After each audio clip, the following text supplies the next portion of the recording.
Breaking right now, we have new developments involving embattled former Jefferson Parish President Mike Yenni. Good evening. I'm Katie Moore. WWL Louisiana was the first to report that Yenni was returning to public service at the Registrar of Voters office. But tonight, after a huge public backlash, we've learned that the head of that office might backtrack on the decision. WWL investigator David Hammer live in Jefferson Parish for us right now. Now, David, you just received that new information for us. Yeah, Katie, just spoke to Council President Scott Walker. He says that the registrar, Dennis DeMarco, has been meeting all afternoon with members of the council individually, and Dennis DeMarco would not speak to us. We have made multiple requests to speak to him and interview him about his decision to hire Mike Yenni as his deputy registrar. But Scott Walker says that Dennis DeMarco told him that he is going to reconsider potentially hiring Mike Yenni on as the deputy registrar. He wants to meet with all of the members of the council and make his decision in the coming days, Katie. David, you first broke this story several years ago. Walk us through what you uncovered in that investigation over the years. Yeah, Katie, it was actually started kind of in the summer of 2015.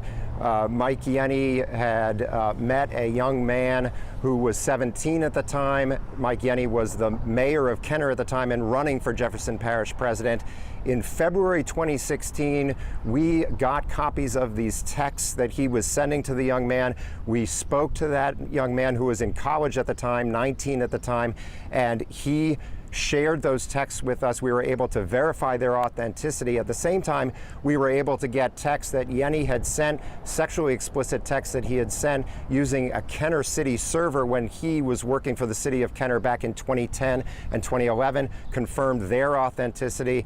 We spent 8 months double-checking, triple-checking all of this information, then going to Mike Yenni while he was Jefferson Parish president, asking him more than a dozen times to sit down with us, answer questions about these texts. He refused. We finally went with the story in September 2016, and within 2 days, Mike Yenni took out an ad saying that he had sent inappropriate texts to a young man.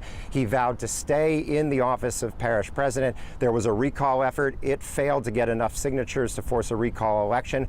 All of the top elected officials in the parish called for him to step down. He stayed in office, but he decided not to run for re-election in 2019, citing the findings from our investigation and the fact that he didn't want to put his family through that again.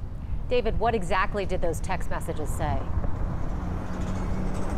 Well, Katie, they were very explicit, so we're not going to go into the very detailed aspects of those text messages, but they included Mike Yenni saying that he wanted to see this young man naked, that he wanted to see him model underwear that he had purchased for him, and that the young man said that he gave to him in the bathroom at the mall at his job in the summer of 2015. And he then requested to perform a sex act on the young man that night. It was certainly explosive information when you first revealed it, and we know you're going to stay on top of it for us with the very latest. Thanks so much, David.